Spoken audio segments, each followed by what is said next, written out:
Bang! Neeves Knives, I'm Jared, and today we're checking out some new knives for the week. Now you're probably looking at this one saying that is not a new knife. No, it is not.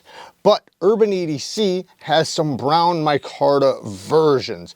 Now in my review, I had stated that, man, I wish this was just regular micarta, just like what Urban EDC has now. This stuff is like, I don't know, like a paper micarta or something. I personally am not a huge fan of it just because it just feels like G10 to me. So the micarta from Urban EDC looks like some good quality micarta. I personally wish I had the funds right now to get one because that's the exact version I'd like. I wonder if I could just get the scale somehow. Probably not. But anyways, I figured I'd let you guys know because it is an awesome model and they do their magnet cut really well. I did do a cut test with my full review on this exact one right here, and it did very, very well. Now, the next thing, speaking about Urban EDC, they will be dropping some Voodoos in October. I'm not sure the exact date, so that's pretty awesome. Can't wait for that. I personally think this is one of my best knife purchases this year. It is so good. Everything that Null Knives does is great, man. I feel like he can't miss. Now, I hope I'm not speaking ahead and then the next knife design sucks, but beautiful harpooned sheep's foot deep hollow ground M390 blade, beautiful titanium bolster lock done by RACCOON. The M390 is done by RACCOON, so that's a good thing.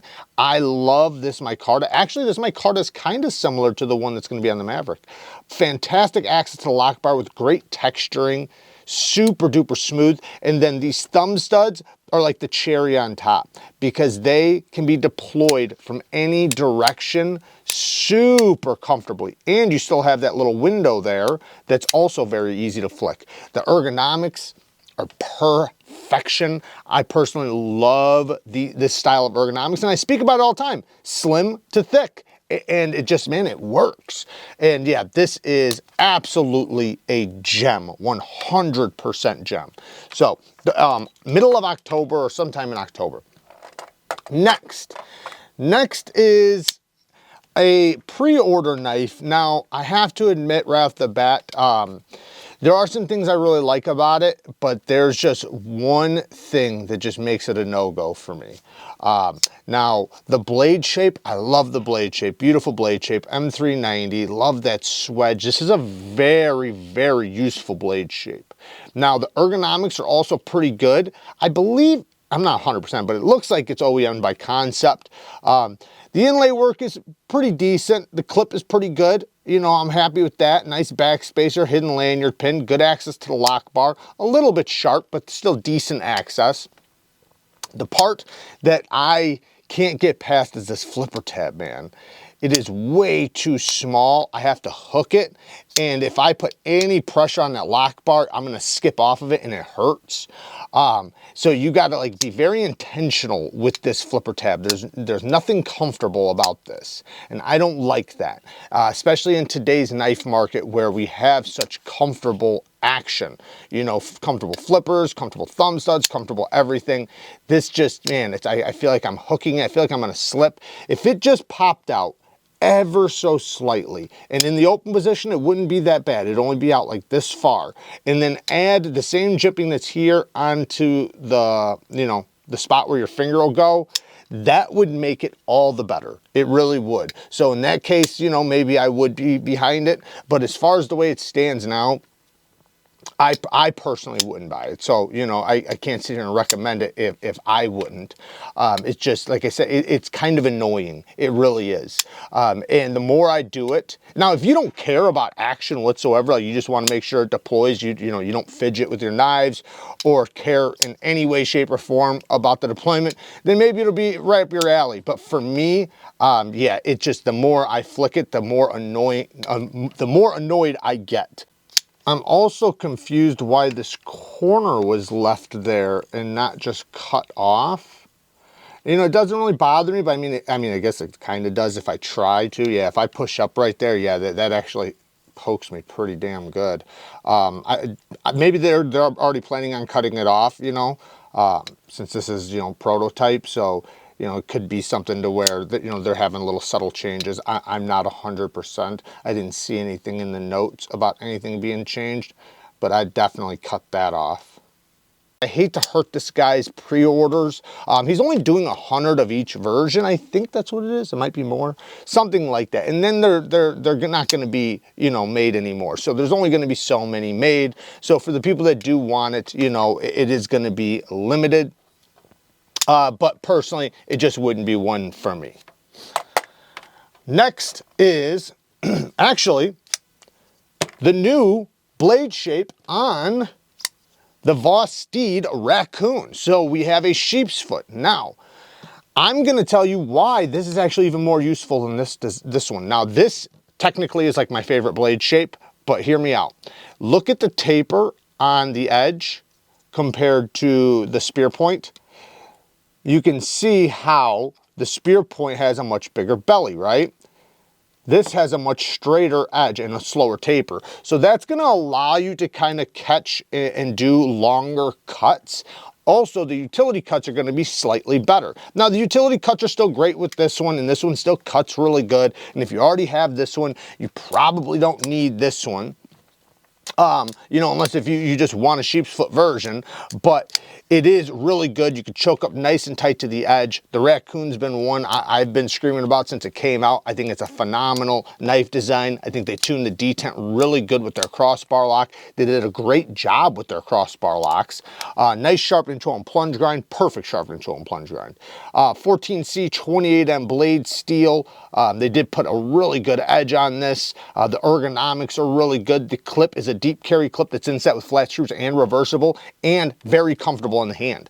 So that's a really good thing. And actually, you know, in the beginning, I kind of said I wish the clip was up a little bit higher, but now I'm actually super happy with it because I realized, man, it makes it so much comfortable, so much more comfortable than if it was backed up a little bit. So the Vasteed Raccoon now with a sheep's foot blade. And just so you know, they do also have a button lock version of this if button locks are more your style than crossbar locks. The crossbar lock is obviously going to be much stronger than the button lock though. Now there's also the new Corgi in white G10, 14C 28M blade steel, deep carry clip that's inset with flat screws once again, and this is a button lock. Now, it has a squared offness to it if you look, so the flipper tabs don't poke out. So it has actually a ton of leverage because of how close it is to the pivot. So it almost feels like a light detent, but it's just you have so much leverage and it rockets out there. Then you also have the front flipper, which you can use in any way, shape, or form. Again, you know, the detent feels a little bit on the lighter side, but I think that's a good thing in this case because it makes it so fidgety.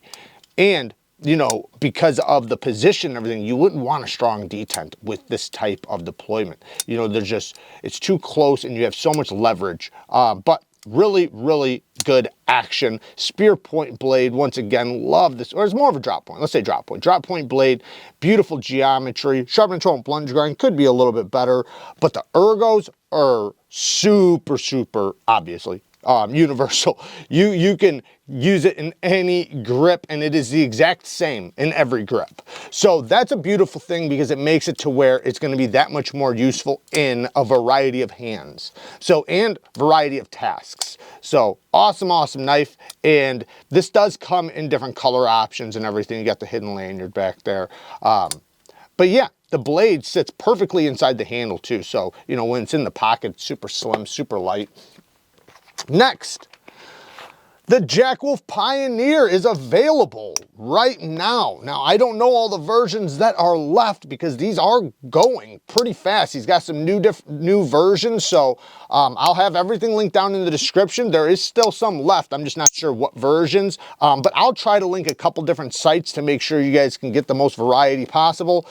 Super ergonomic, beautiful straight back. It's a straight back with a crazy thin hollow grind, just like Jack Wolf does.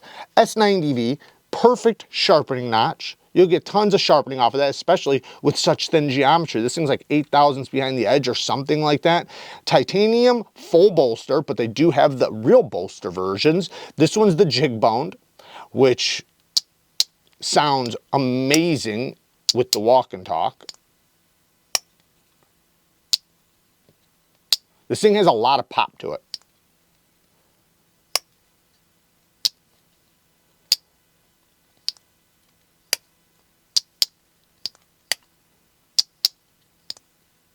Anyways, like I said, super ergonomic. You can get up nice and tight to the edge. This is going to be a pretty functional blade shape because it's not a big knife. So you're going to be able to use the tip still, even though it is a straight back, but you're going to have that belly too. And, you know, a nice long straight edge for slicing if you want to. With slip joints, you can turn around and cut backwards. You know, you just don't want to apply pressure on the spine when cutting.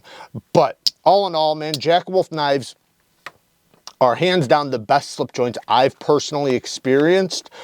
They are just the highest quality I've experienced, the highest everything, from the blade geometry, all the different blade shapes. And the geometry means a lot, because to me, a slip joint is made for cutting tasks and that's it. Zero hard use. So it should have insanely good geometry so that one, it can be sharpened and not get thicker, but two, cut like a champ, and then the edge retention holds up better. Just all the way around, beautiful, beautiful knife designs and extremely well executed from Jack Wolf. Now, the next one actually is not brand new, but I've only featured on the channel, I think, once, and these are available. This is the WRAITH, and it is the TUYA WRAITH, Dave Warren design in collaboration. Oh man, I forget the collaboration. It's a Dave Warren design in S90V with a dual hollow ground drop point blade. Beautiful geometry. This is so thin right here. So thin. Then we have a little bit more robustness up there. You can do utility cuts. You can slice with it. Now, it's not going to be a utility cutting beast, but this will work no problem for 99% of the things you're going to use a tip for. Perfect access to the lock bar. Great texturing, super comfortable. And then this has a front flipper like a Miguron. I'm not sure if Miguron OEM these or what, but damn it, this is such a great front flipping action. It is so good. Super duper snappy, great texturing, great jimping. It bites you back. Man, that thing comes out with authority. Then these ergonomics on this diamond textured, almost frag, but it's a diamond textured, very deep too. Listen to this. This is very deep texturing on both sides, beautifully well done. Is extremely ergonomic too. That you can see the swell right here. It just works, man. It works so good. I could bear down on this, you know, and turn backwards. You know, this is a knife that's super comfortable in most grips. So yeah, as far as use goes, you know, it's going to be a nice comfortable cutter for pretty much everyone. The thumb studs are, you know, there's not really any texturing. There's some rings around it, but you know, they're positioned well, they work well. It's got a nice stout detent, so man, when you break that detent, it rockets out there. They're a little tiny bit sharp on the edge, but you know, it's fine. But yeah, all in all, this is an absolute banger. The clip though, you know, it is on top of this diamond texturing. It works. It's not horrifying. Like I've seen way worse. But you know, it is a little bit gritty going across it, especially, you know, because you got the lock bar cutouts. I wish that was on the inside. But all in all, that doesn't mean, you know, like I still carry it. I still like it. So it's not worth not putting it in the pocket. I'll say that much. But yeah, the TUYA WRAITH, Dave Warren design, phenomenal design. This kind of reminds me of an updated version of the TUYA NV2. So, which I absolutely adore, but that's discontinued. So work hard, stay tough. Until next time, peace.